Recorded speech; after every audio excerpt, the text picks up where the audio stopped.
하나님 말씀은 사도행전 27장 22절에서 25절 말씀입니다. 신약성경 235쪽에 있습니다. 사도행전 27장 22절에서 25절 말씀입니다. 신약성경 235쪽에 있습니다. 제가 봉독해 올려드리겠습니다. 내가 너희를 권하노니 이제는 안심하라. 너희 중 아무도 생명에는 아무런 손상이 없겠고 오직 배뿐이리라. 내가 속한 바 곧 내가 섬기는 하나님의 사자가 어젯밤에 내 곁에 서서 말하되 바울아 두려워하지 말라. 내가 가이사 앞에 서야 하겠고 또 하나님께서 너와 함께 항해하는 자를 다 내게 주셨다 하였으니 그러므로 여러분이여 안심하라. 나는 내게 말씀하신 그대로 되리라고 하나님을 믿노라. 아멘. 귀한 찬양 감사합니다. 이렇게 멋진 복된 찬양을 듣고 박수를 이 정도 친다는 것은 재난과 같습니다. 지난주에 말씀드렸죠. 영광 돌리세. 아멘. 할렐루야. 아멘. 귀한 찬양 감사합니다. 오늘도 12월 첫째 주일 2부 예배에 잘 오셨습니다. 여러분 모두가 이 12월 마지막 한 달 한 해를 잘 정리하고 새해에 복된 소망을 품는 그런 12월이 되기를 예수님의 이름으로 축복합니다.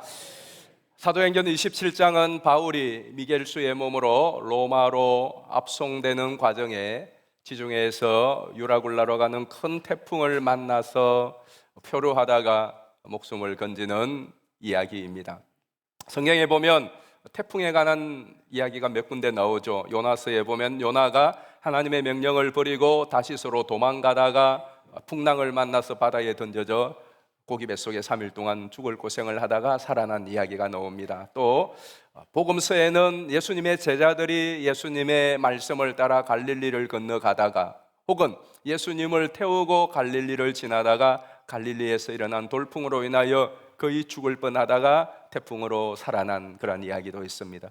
오늘 우리가 읽은 사도행전 27장은 지중해를 건너던 바울과 그 일행들이 유라굴라로 가는 북동풍을 만나서 모든 재산을 다 잃고 생명마저 위태한 때에 겨우겨우 구사일생으로 배가 파손되고 구출을 받은 내용의 이야기입니다. 이런 폭풍, 태풍 이야기들은 우리에게 참 인생에 많은 교훈을 줍니다. 여러분의 인생에 어려움을 당하고 갑자기 큰 풍랑을 만났을 때에 그 풍랑이 우리에게 적지 않은 교훈을 주는 것과 마찬가지입니다.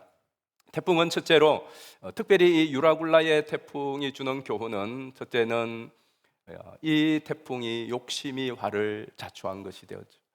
욕심이 우리의 인생에 큰 화를 자초한다는 중요한 교훈을 줍니다. 이 일행들이 사실은 태풍을 예견할 수 있었습니다. 우리의 인생의 고난과 시련과 어려움들을 갑자기 닥치는 것도 있지만은 예견되어지는 거 있어요. 특별히 건강도 그렇잖아요.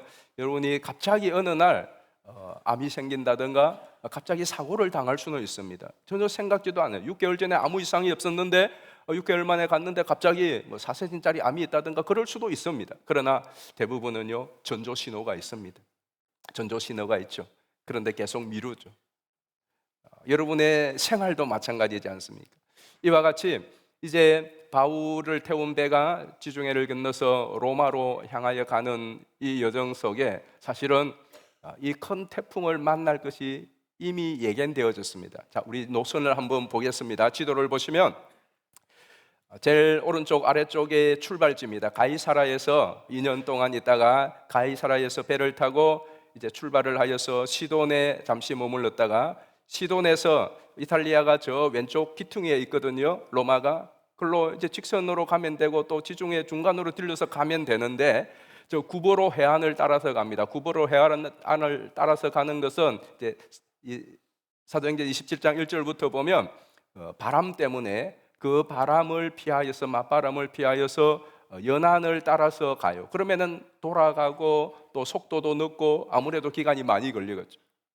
그나마 맞바람을 피하여서 연안을 따라 계속 가는데 그것도 속도가 나지 않는 거예요.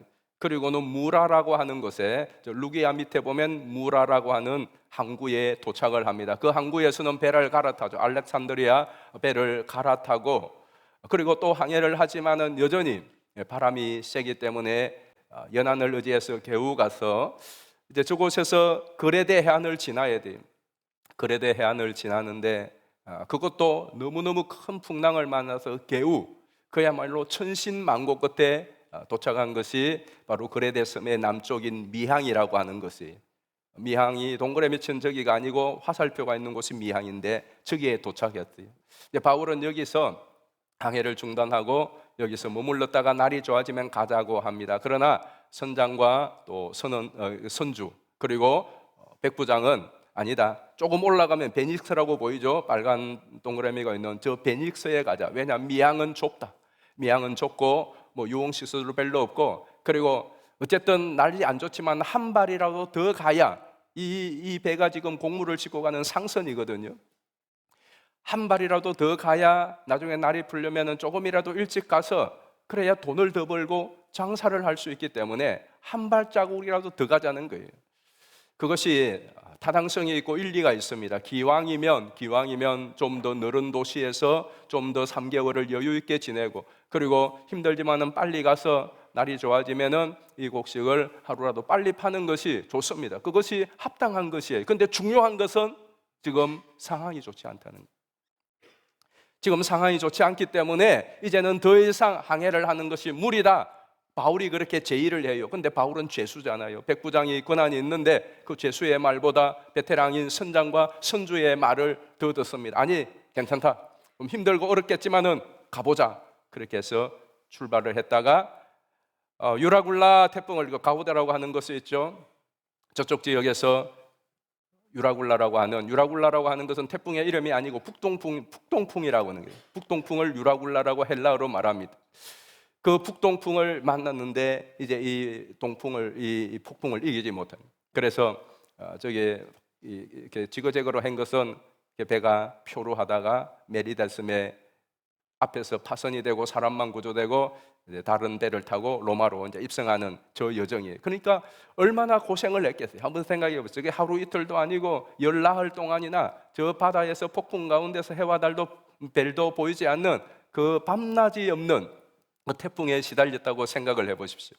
그런데 이 태풍을, 그리고 그들이 가지고 있던 짐들과 기구들을 다 바다에 던지고 배를 가볍게 하기 위하여서 아무것도 없고 겨우 목숨만 구하는 이 불행이 어떻게 주어졌는지, 그들이 출발하지 않았으면 돼.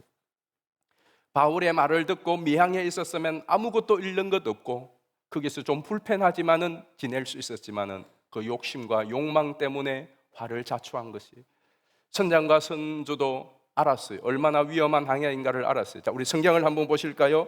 사도행전 27장 9절 말씀을 보겠습니다.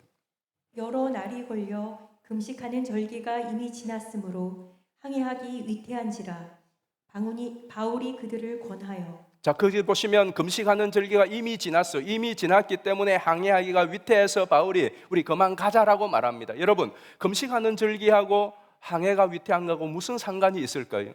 금식하는 절기하고 항해하는 것하고 날씨하고 무슨 상관이 있느냐? 상관이 있습니다. 이 금식하는 절기는 유대인의 대속죄일의 금식일을 말합니다. 대속죄일은 1월 10일이에요.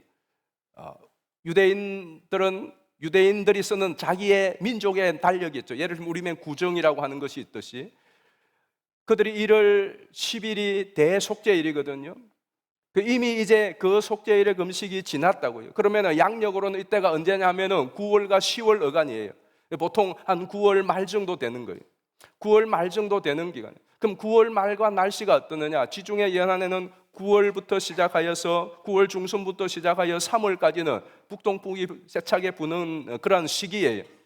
시기적으로 그런 시기이기 때문에 그때는 항해를 굉장히 조심해야 돼요. 그리고 11월부터 1일 이 3개월 동안은 지중해 연안의 배들이 거의 움직이지 않습니다. 왜? 이때는 폭풍이 굉장히 심한 때이기 때문에 기상적으로 지금처럼 대단한 항폭 장치가 있는 것도 아니고 배들이 든든한 철선도 아니고, 그리고 동력으로 가는 기계로 엔진을 살려서 가는 그런 때가 아니지 않습니까? 또 때나 또 노를 저어서 가는 그런 때에 그 풍랑은 완전히 쥐약이거든요. 그래서 11월과 1월 달에는 배를 꼼짝하지 못해요. 그래서 그 3개월 동안은 어느 항구에 정박하든지 거기에서 그냥 쉬어야 된다는 말이죠.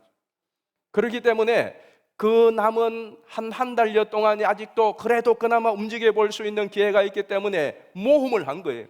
선주들도 알아요. 아니, 바울보다 더 잘 알고 있습니다. 이 항해가 얼마나 위험한 항해인지, 잘못하면 큰 폭풍을 만나서 죽을 수도 있다는 걸 알고 있습니다. 그럼에도 불구하고 그들의 그 욕심과 욕망 때문에 모험을 감행한 것이죠. 성경에 보면 이런 말씀이 있습니다. 욕심이 잉태한 적 죄를 낳고, 죄가 장성한 적 사망을 낳습니다. 우리의 참 많은 어려운 부분들이 내 욕심 때문에, 내 그 욕망 때문에 그냥 여기서 수습하면 되는데, 그 욕심 부린 것 때문에 큰 화를 자초할 때가 있다는 것입니다. 두 번째, 이 태풍이 주는 교훈은 인간은 유한한 존재라는 것입니다. 우리 성경 보십시다. 27장 15절부터 보겠습니다. 배가 밀려 바람을 맞추어 갈 수 없어 가는 대로 두고 쫓겨가다가 끌어올리고 줄을 가지고 선체를 둘러감고 스르디스에 걸릴까 두려워하여 연장을 내리고 그냥 쫓겨가더니 우리가 풍랑으로 심히 애쓰다가 이튿날 사공들이 짐을 바다에 풀어버리고 사흘째 되는 날에 배의 기구를 그들의 손으로 내버리니라. 자, 20절 말씀 같이 읽겠습니다. 시작. 여러 날 동안 해도 별도 보이지 아니하고 큰 풍랑이 그대로 있음에 구원의 여망마저 없어졌더라. 잘 보시면은 쫓겨가더니 그리고 자기들이 할 수 있는 모든 수단을 다 했는데 결국은 어떻게 됐죠? 그들의 구원의 여망이 없어요. 풍랑이 그대로 있으니까 그 풍랑 앞에서 자기들의 모든 수단과 방법은 다 무용지물이 되는 겁니다. 그렇죠? 아무리 농업기술이 발전해도 몇 달 동안 가뭄이 되면 속수무책입니다. 몇 달 동안 비가 내리지 아니하면 모든 최첨단의 장비들을 동원해도 인간의 노력은 다 허사인 것입니다. 우리의 건강도 마찬가지지 않습니까? 우리가 천년만년 살 것 같고, 내가 관리 잘하면 될 것 같고, 내가 이렇게 계산대로 하면은 일이 척척 풀려갈 것 같고, 이제 우리 걱정을 없을 것 같은데, 여러분 땅 한번 흔들어 버리면 끝장이고요. 비가 몇 달 동안 내리 않아도 모든 계획 숲으로 돌아가고, 어느 날 덜컥 생각지 않았던 그렇게 관리를 했는데 아닙니다 하면은 모든 계획이 수톱됩니다. 그 앞에서 인간은 속수무책입니다. 지금도 최첨단의 의료기술을 가지고 최고의 의학자들이 있지만은 그러나 고치지 못하고 병원에서 죽어가는 사람들이 수없이 많습니다. 우리 인간은 자연 앞에서 한계를 느낄 수밖에 없는 존재예요. 여러분 잘 아시지 않습니까? 1912년에 4월 14일에 타이타닉호가 침몰하여서 빙산과 부딪히고 난 후에 4시간 만에 배가 침몰하고 2200여 명이 탔다가 1500명이 바다에 사장되어 버립니다. 그 배를 출항할 때는 이 배는 불침선이라고 그랬습니다. 절대로 침몰하지 않는 배라고 그랬습니다. 그리고 인간의 오만과 과학기술의 그 만능을 믿고 그들은 날씨가 좋지 아니하고 또 많은 주변의 배들이 빙산이 떠다니니까 조심하라고 하는 그 무전에도 불구하고 그들은 그 배의 위력과 기술을 자랑하면서 전속력을 하여 전진합니다. 그러다가 캐나다를 코앞에 두고 대서양 바다에서 빙산과 충돌한 지 4시간 만에 침몰해 버립니다. 이것이 여러분 우리 인간의 한계예요. 특별히 하나님 앞에서 우리 인간은 어떻게 대자연 앞에서도 높은 산과 거친 바다 앞에서도 저 모래가 펼쳐지는 큰 모래 사막 앞에서도 인간은 한계를 느낄 수밖에 없는 그러한 존재인데 하물며 천지 만물을 지으신 태풍을 주장하시는 하나님 앞에서 인간은 어떤 존재이겠습니까? 그럼에도 불구하고 우리 인간이요 하나님을 넘어서려고 하고 하나님을 대항하고 하나님을 경외치 않는 것은 큰 실책인 것입니다. 세 번째로 이 태풍이 우리에게 주는 교훈은 한번 같이 읽어봅시다. 시작. 참된 안정과 소망은 하나님께 있다. 여기에 우리의 희망이 있어요. 이 사람들이 태풍을 만나서 그칠 줄 모르는 태풍이 그대로 있으니까 그들이 동원할 수 있는 모든 것을 다 동원했습니다. 그런데 그 태풍 앞에 선주의 경험도 선장의 기술도 배의 항법 장치도 아무 소용이 없습니다. 아무 소용이 없습니다. 배를 조금 가볍게 해보려고 애지중지 여기에 되는 물건들 다 바다에 던졌지만 태풍이 줄어들지 않는 한 그들은 아무런 조치를 할 수 있는 것이 없습니다. 이제 그 흔들리는 태풍 속에 배 안에서 죽어갈 수밖에 없는 그 절체절명의 순간, 모든 사람들이 넋을 놓고 바다가 그려 잠잠해주기만 바라보고 있는 그 순간, 이제는 모든 구원의 여망이 사라지고 지칠 대로 지쳐있는 그 자리에 한 노구의 몸을 입고 바울이, 한 노인이 자리에서 벌떡 일어나는 거예요. 자리에서 벌떡 일어나서 그 절망에 지쳐있는 사람들을 향하여 이렇게 선포합니다. 우리 21절 말씀 보겠습니다. 여러 사람이 오래 먹지 못하였음에 바울이 가운데 서서 말하되 여러분이여 내 말을 듣고 글에 대해서 떠나지 아니하여 이 타격과 손상을 면하였더라면 좋을 뻔하였느니라. 내가 너희를 권하노니 이제는 안심하라. 너희 중 아무도 생명에는 아무런 손상이 없겠고 오직 베푼이리라. 아멘. 이제는 안심하십시오 라고 말합니다. 바울도 같이 두려움에, 같이 그 경랑에 시달렸습니다. 그런데 갑자기 그 바울은 젊은 청년이 아닙니다. 아마 이때가 60이 이제 넘어가는 그런 때로서로 봅니다. 그 할아버지가 자리에서 뻘떡 일어섰어요. 여러분 안심하십시오. 여러분, 우리에게 구원의 여망이 보이지 않고 풍랑은 여전히 일고 있고 이제 우리는 죽은 파리 목숨과 같다고 생각하겠지만, 그러나 여러분 안심하십시오. 우리 죽지 않습니다. 우리 다 구원될 것입니다. 바울이 이렇게 담대하게 갑자기 빨떡 일어서서 외칠 수 있었던 근거가 무엇일까요? 자기의 신념과 갑자기 자기에게 어떤 번개 같은 생각이 나고 자기에게 어떤 뭔가 떠오른 아이디어가 있어서 말한 것이 아니었습니다. 바울이 이렇게 그 풍랑 속에서, 그 절망 속에서 소망의 빛을 발할 수 있었던 중요한 단서가 그 다음 구절에 나옵니다. 한번 읽어보실까요? 23절입니다.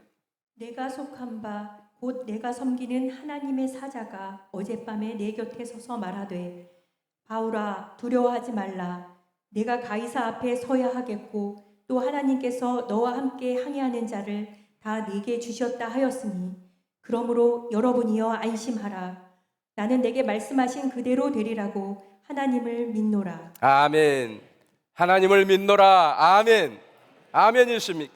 바울이 그 풍랑이, 여전히 그 풍랑이 일고 있고 그 풍랑 앞에 모든 사람들이 구원의 여망이 사라져서 좌절과 절망 가운데 있을 때에 바울도 그들 가운데 함께 있다가 자리에 벌떡 일어선 것은 자기의 신념과 아이디어가 아니었습니다. 만용이 아니었습니다. 하나님의 말씀을 들었기 때문에 그랬습니다. 그 하나님이 말씀하신 말씀을 듣고 그 말씀을 믿는 믿음이 모든 두려움을 떨치게 한 줄 믿습니다. 특별히 오늘 이 본문 가운데 23절 말씀이 정말 가슴을 뭉클하게 합니다. 이 23절이 정말 큰 울림이 돼요. 자, 23절 다시 한번 우리 같이 읽어볼까요? 시작. 내가 속한 바 곧 내가 숨기는 하나님의 사자가 어젯밤에 내 곁에 서서 말하되. 여러분, 그 풍랑이 있는 밤, 희망이 보이지 않는 그 밤, 하나님이 바울 곁에 계셨어요. 그 배에 하나님이 함께 계셨어요. 그런데 물론 그것을 지식적으로는 알죠. 그렇지만 진짜 그 하나님이 계신 것을 아무도 몰랐어요. 바울도 그걸 지식적으로는 알았겠지만, 근데 실제로 그 가장 절망스러운 밤에, 이제 모든 구원의 희망이 다 사라진 그 밤에 하나님이 바울 곁에 나타나신 거예요. 하나님의 사자가 나타난다는 것은 하나님이 나타난 것 아닙니까? 그런데 바울이 그 나타난 하나님을 소개하면서 그 회중들 앞에 소개하는 거예요. 내 아이디어가 아닙니다. 나의 결정이 아닙니다. 내 신념이 아닙니다.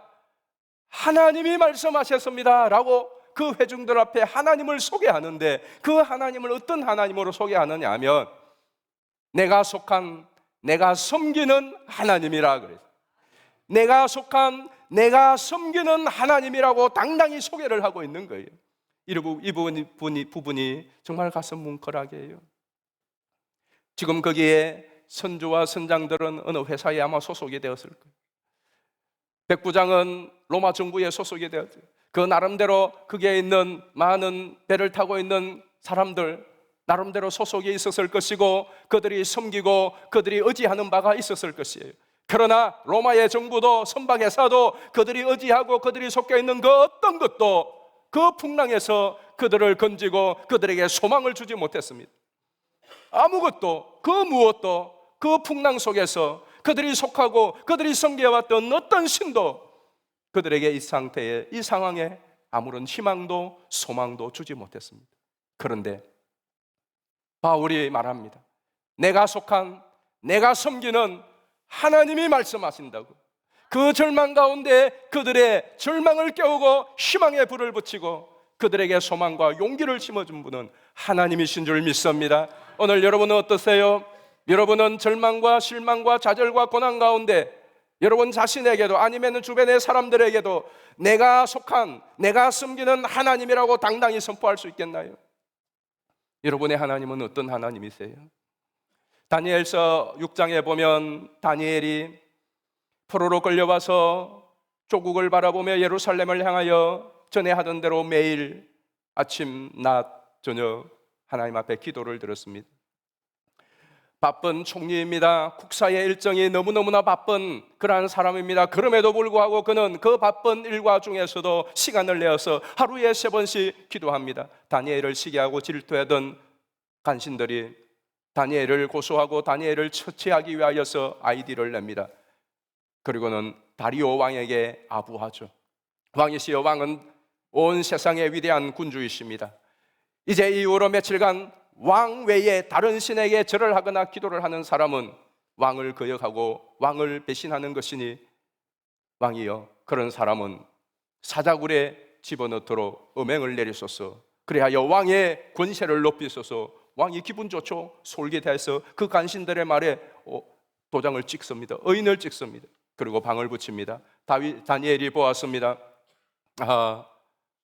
이제 죽었구나. 자, 기도를 포기할 것이냐 아니면 자기의 자리를 지킬 것이냐. 다니엘은 자기의 자리보다도 하나님을 섬기는 일을 포기할 수 없었습니다.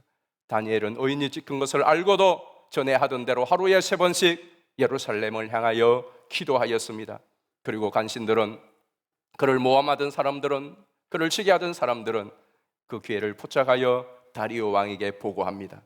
다니엘이 왕의 명령을 어기고 다른 신에게 기도합니다.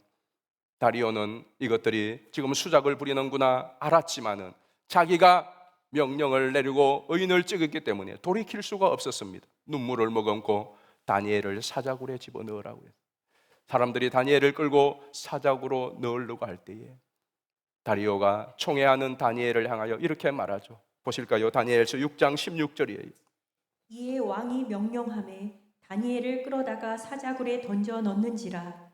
왕이 다니엘에게 이르되 내가 항상 섬기는 너의 하나님이 너를 구원하시리라 하니라. 아멘. 여러분, 다니엘의 하나님은 어떤 하나님이에요? 다니엘이 항상 섬기는, 저게 주목할 것이 그냥 섬기는이 아니에요. 항상 섬기는, 계속해서 끊임없이 변함없이 어떤 위험이 오고 어떤 상황이 펼쳐진다고 할지라도 거기에 굴하지 않고 계속해서 오늘 섬기던 것을 내일 섬기고 내일 모레 섬깁니다. 상황이 어떻게 변하든지 자기의 생명이 갱각에 달려서도 그거는 개의치 않습니다. 그는 하나님을 섬기는 그 하나님을 섬깁니다. 다리오 왕도 그걸 알았어요. 다리오 왕도. 그리고는 다리오 왕마저 다니엘의 생명을 하나님께 부탁합니다. 그리고 사자굴에 집어넣습니다. 다음 날이 되었습니다. 다니엘은 이미 굶주린 사자들의 밥이 되어서 그 뱃속에서 다 소화가 되어서 변으로 나왔을 그러한 시점, 날이 밝자마자 다니엘이 슬픈 마음으로 다리오 왕이 다니엘이 던져진 사자굴에 들어갑니다. 그리고 그 사자굴을 향하여 슬피 울며 이렇게 말합니다. 보실까요? 19절이에요. 이튿날에 왕이 새벽에 일어나 급히 사자굴로 가서 다니엘이 든 굴 가까이 이르러서 슬피 소리질러 다니엘에게 묻되 살아계시는 하나님의 종 다니엘아, 내가 항상 섬기는 내 하나님이 사자들에게서 능히 너를 구원하셨느냐 하니라. 아멘. 또 이야기합니다. 다니엘아, 그 다니엘을 부를 때 그냥 다니엘이라고 부르지 않습니다. 네가 항상 섬기는 내 하나님이, 다리오 왕에게 다니엘이 얼마나 항상 섬기는 하나님으로 인이 박혔으면 그 다리오가 이 슬픔과 경황 없는 중에 나오는 말이 항상 내가 섬기는 하나님이라고 나왔겠습니까? 저는 여기에 계신 여러분들도 여러분의 이웃들에게, 이 세상의 사람들에게 여러분이 하나님을 믿고 예수님을 믿는 것이 변함없이 믿는, 변함없이 충성된 하나님의 종들로 각인되어지기를 축복합니다. 여러분은 어떠세요? 네가 항상 섬기는 하나님, 어떤 일이 있어도 하나님을 섬기는 일에 변함이 없는 다니엘. 바울이 그랬습니다. 바울이 예수님을 30대에 만나서 그 예수님의 말씀을 따라 살아가면서 그는 60이 되도록까지 항상 하나님을 향한, 예수님을 향한 태도에 변함이 없었습니다. 지금 바울이 미겔수의 몸이 된 것도 무엇 때문입니까? 바울이 속한 바 그 주님께, 그 주님을 섬기는 일에 충성하는 것 때문에 미겔수가 되었습니다. 바울이 지금 이 지중해 한복판에서 유라굴라의 이 태풍을 만난 것도 무엇입니까? 그는 그가 속한 바 예수님에게, 그 예수님의 말씀에 순종하고 충성하는 결과로 지금 이 유라굴라 태풍을 만나고 있는 것입니다. 그리고 그 자리에서 당당히 외칩니다.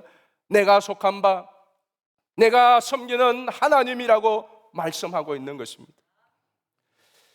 한 2주 전에 우리 교회에서 제일 연세가 높으신 어르신이 우리 한인조 원로 장로님의 어머님 되시는 이건순 권사님이세요. 이제 이분이 100세가 넘으셨어요. 우리 교회에 100세가 넘으신 어르신이 한 분 계세요. 그 어르신께서 이제 갑자기 곡기를 끊으시고 물만 겨우 조금씩 드신다는 그 소식을 들었어요.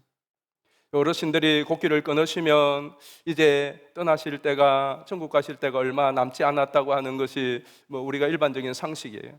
그래서 권사님 천국 가시기 전에 살아계셨을 때 한 번 더 뵈야 되겠다 싶어서 제 아내하고 커피 신방을 갔어요.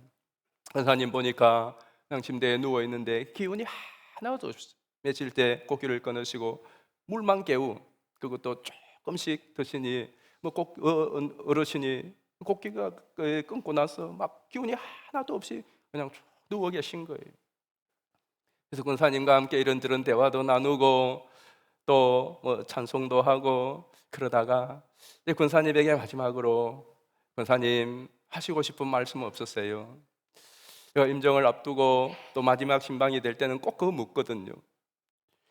마지막이라 생각하면 본인이 하고 싶은 말이 왜 없겠어요?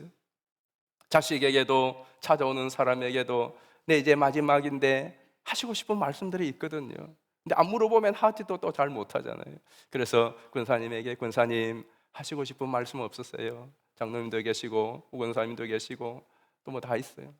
누구에게든지 하시고 싶은 말씀 없었어요? 그랬더니요, 권사님이 이렇게 말씀하시는 거예요. 더 교회에 충성하지 못해서 죄송해요. 그래서 더 교회에 충성하지 못해서 죄송해요. 아니 권사님 무슨 말씀을 하세요? 지금까지 얼마나 충성하셨고 얼마나 가정에, 교회에, 이 어려운 나라의 시절 그때부터 지금까지 얼마나 충성을 다하셨는데요. 권사님 그게 무슨 말씀이세요? 그러니까 그리고 또 하시고 싶은 말씀 없어요? 또 권사님 더 충성하지 못해서 죄송해요. 더 충성하지 못해서 죄송해요. 그 말씀을 듣는데 짠한 거예요. 그리고는 그 어르신이 이렇게 말씀하시는 거예요. 목사님, 사모님 충성하세요. 목사님, 사모님 충성하세요. 그런데 그 말씀이 하나님이 말씀하시는 것 같이 들리더라고요.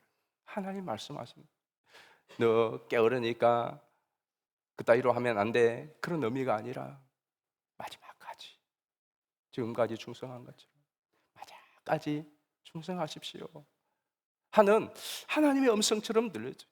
그러면서요, 그게 큰 울림이 되었어요. 그리고 계속 생각해 봤어요. 권사님께서 왜 그 말씀을 하셨을까?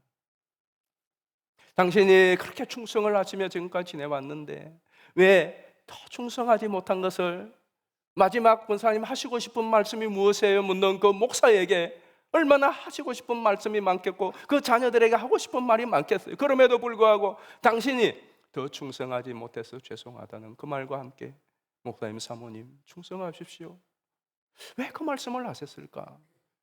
군사님은 그때까지만 해도요, 정말 이제 하나님 앞에 설 날이 얼마 남지 않았다고 생각을 하신 것 같았어요. 그래서 자손들도 누구 보고 싶다, 누구 보고 싶다 그랬었거든요. 어르신이 그러면은 진짜 하나님 앞에 설 날이 얼마 남지 않은 거거든요. 그런데 아마 군사님 하나님 앞에 이제 곧 서게 될 것을 생각하니까 마지막 하나님 앞에서 당신의 삶에 충성하였지만 그래도 좀 더 충성했으면, 하나님 앞에 섰을 때 좀 더 충성했으면 하는 그 아쉬움이 실제로 있었던 것 같아요. 그리고 목사를 향하여서, 사모를 향하여서도 후회함이 없도록 마지막까지 충성하시라고 권했던 것 같아요. 근데 실제로 한번 보십시다. 우리가 하나님 앞에 설 때에 하나님께서 우리에게 하실 말씀 무엇이겠습니까? 서문학 교회를 향하여서, 그 고난 중에 있는 교회를 향하여 예수님이 하신 말씀이 무엇이겠습니까? 충성하고 있는 그 서문학 교인들을 향하여 네가 죽도록 충성하라. 이 죽도록 충성하라는 말은 죽을 때까지 끝까지 충성하라는 말이에요. 그리하면 생명의 멸류가 늘 내게 주리라고 그랬어요. 예수님의 많은 비유 가운데서 주님의 주인의 칭찬은 무엇이겠습니까? 몇 달란트를 받았던가, 착하고 충성된 조가 네가 잘하였더라고 그랬습니다. 저는 여러분 모두가 마지막 날 주님 앞에 섰을 때 착하고 충성된 종이라 주님의 칭찬을 받게 되기를 주의 이름으로 축복합니다. 여러분은 어디에 속했고 누구에 속했고 무엇에 충성하고 있습니까? 여러분 정말로 나는 하나님에게 속해서 하나님을 섬기는 일에 후회함이 없습니까? 나는 주님의 몸된 서울 서교회에 속해서 이 서울 서교회를 섬기고 이 교회를 위하여 충성하는 일에 후회함이 없습니다. 나는 주를 섬기는 일에 후회함이 없습니다. 다른 사람이 여러분을 볼 때에도 너는 참 하나님께 속해서 하나님을 섬기는 사람이구나. 그런 바울을 향하여 그 절체절명의 위기에 그가 섬기는 하나님이 나타나신 거예요. 여러분의 절체절명의 위기에 아무런 도움도 없고 내 의지마저 흔들리고 나마저 흔들리고 두려움에 휩쓸 그때에 여러분이 속한, 여러분이 섬기는 하나님이 여러분 곁에 나타나 여러분에게 힘이 되고 소망이 되어 주시기를 주의 이름으로 축복합니다. 한번 보실까요? 24절 말씀 우리 같이 한번 큰 소리로 읽겠습니다. 시작. 바울아, 두려워하지 말라. 내가 가이사 앞에 서야겠고 또 하나님께서 너와 함께 항해하는 자를 다 내게 주셨다 하였으니, 그 다음 말씀이 중요해요. 자, 이렇게 하나님이 말씀을 했는데 중요한 것은 그 말씀을 내가 말씀대로 믿느냐 믿지 않느냐 하는 게. 하나님이 말씀을 하셨는데도, 오늘 또 여러분이 설교를 듣는데도, 여러분이 성경을 읽는데도 하나님의 그 말씀을 듣고 그 하나님의 말씀을 읽지만, 그러나 중요한 것은 그 다음 스텝이에요. 바울이 어떻게 했죠? 오늘 25절 말씀은 우리가 힘차게 한번 봉독해 보겠습니다. 25절 시작. 그러므로 안심하라. 나는 내게 말씀하신 그대로 되리라고 하나님을 믿노라. 아멘이십니까? 여러분은 여러분에게 하신 말씀대로 그대로 되리라고 하나님을 믿습니까? 하나님의 말씀이면은, 하나님이 말씀한 거면 목사님의 말이 아니에요, 장로님의 말이 아니에요, 여러분의 지인의 말이 아니라 어떤 높은 사람의 말이 아니라 그것이 하나님의 말씀이면 하나님은 틀림없이 그 말씀대로 행하실 줄을 믿습니다. 그 믿음이 바울의 견고한 신앙의 토대가 된 것. 무엇일까요? 정말로 참된 믿음은 어디에서 오는 걸까요? 로마서에 있는 말씀대로 믿음은 들음에서, 들음은 그리스도의 말씀으로. 그 밤에 바울에게 하나님이 말씀한 거예요. 네가 믿고 네가 의지하는 나의 하나님 살아있어. 그리고 나타나서 말씀하시는 거예요. 그리고 바울은 그 말씀을 믿었어요. 그 말씀 위에 굳게 섰어요. 그리고 그 말씀 위에 굳게 서서 그 말씀을 듣고 벌떡 일어나서 두려움에 절망에 빠져있는 그 배에 탄 수많은 사람들을 향하여 말하는 겁니다. 내가 속한, 내가 섬기는 하나님이 어젯밤에 내 곁에 나타나 말씀하셨다. 여러분, 우리 죽지 않습니다. 이제는 안심하십시오. 왜냐하면 하나님이 내게 말씀하신 그 말씀대로 될 줄을 나는 믿습니다. 여러분, 이 갱랑의 세월 속에 여러분의 남은 인생에 어떤 풍파가 닥친다고 할지라도 그 풍파에 함몰되지 않고 그 두려움과 실망과 근심과 우울을 딛고 일어서서 나뿐만 아니라 다른 사람들에게도 구원과 소망을 비추는 이 세상에 등대처럼 살고 싶습니까? 그렇다면 하나님의 말씀을 붙잡게 되기를 축복합니다. 하나님의 말씀을 가까이 하시기를 바랍니다. 말씀 암송하시고 계시죠? 또 설교가 생뚱맞게 또 굴러간다. 우리가 연말이 되면 말씀 축제를 하는 이유가 있습니다. 여러분, 우리의 신앙의 견고한 토대는 어떤 사건이 아니에요. 여러분 자신의 의지가 아닙니다. 변함이 없는 하나님의 말씀입니다. 그래서 하나님은 우리에게 말씀을 남겨줬습니다. 흔들리고 두렵고 어려울 때 말씀 붙들으라고. 왜냐하면 하나님은 이 말씀대로 행하십니다. 말씀으로 천지를 창조하셨고, 말씀으로 나사로를 살리셨고, 말씀대로 모든 역사가 진행되고 있고, 말씀대로 이루어질 것입니다. 힘들고 어렵고 두려울 때 저도 목사도 암입니다 하니까 두렵더라고요. 여러분에게 두려워하지 말라고 치병에 설교는 하지만 막힌 나에게 어려움이 닥치고 나에게 풍랑이 닥친 저도 두렵더라고요. 바울도 두려웠어요. 예수님도 두려워했습니다. 십자가를. 이 두려울 때에 마음을 가눌 수 없고 잠도 오지 않고 밥을 먹어도 모래를 씹는 것 같고 의지할 때는 아무것도 없고 교회밖에 의지할 데가 없어서 유치부실에 이 예배실에 와서 그냥 울면서 하나님 도와달라고 할 그때에 하나님이 주신 말씀 예레미야 29장 11절 그 말씀이 딱 들어오는 순간 신기합니다. 여러분 두려움이 의지로 떨쳐집니까? 여러분 두려움이 내 의지를 발동해서 날아갑니까? 날아가지 않아요. 그런데 신비하게 그 말씀이 딱 주어지는 순간 아침 안개가 사라지듯이 두려움이 싹 사라지는 거예요. 저는 여러분 두렵고 힘들고 어려울 때에 앞길이 보이지 않을 때 다른 것보다 하나님의 말씀을 찾게 되기를 축복합니다. 그리고 하나님의 말씀을 믿음으로 받을 때에 그 말씀이 우리의 희망이 되고 소망이 되고 힘이 되는 줄 믿습니다. 우리 함께 찬양하겠습니다. 주님 약속하신 말씀 위에서 주님 약속하신 말씀 위에 굳게 서서 세상 염려 내게 음습할 때 용감하게 힘써 싸워 이기고 말씀 위에 굳게 서기를 바라요. 사도 바울이 흔들리는 그 풍랑 그 바다 한가운데서 하나님 주신 그 말씀을 확실히 믿고 말씀 위에 굳게 서서 사람들에게 여러분 안심하라고 말한 것처럼 여러분들도 이 세상 속에서 하나님의 약속의 말씀을 가지고 그 말씀으로 이 세상에 희망의 빛을 비추는 복음의 등대지기가 되시기를 바라요. 우리 박수치며 힘차게 찬양하겠습니다. 주님 약속하신 말씀 위에서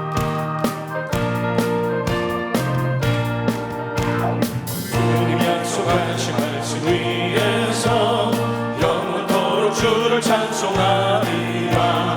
소리 높여 주께 영광 돌리라. 약속 믿고 굳게 서리라. 굳게 서리 영원하신 말씀 위에 굳게 서리 그 말씀 위에 그 말씀 위에 굳게 서리라. 주님 약속하신 말씀 위에서 세상 염려 내게 엄습할 때에 용감하게 힘써 싸워 이기 약속 믿고 굳게 서리라. 아멘. 굳게 서리 영원하신 말씀 위에 굳게 서리 굳게 서리 그 말씀 위에 굳게 서리라. 주님 약속하신 말씀 위에서 영원하신 주의 사랑이 믿고 성령으로 힘써 싸워 이기 약속 믿고 굳게 서리라. 아멘. 굳게 서리 영원하신 말씀 위에 굳게 서리 굳게 서리 그 말씀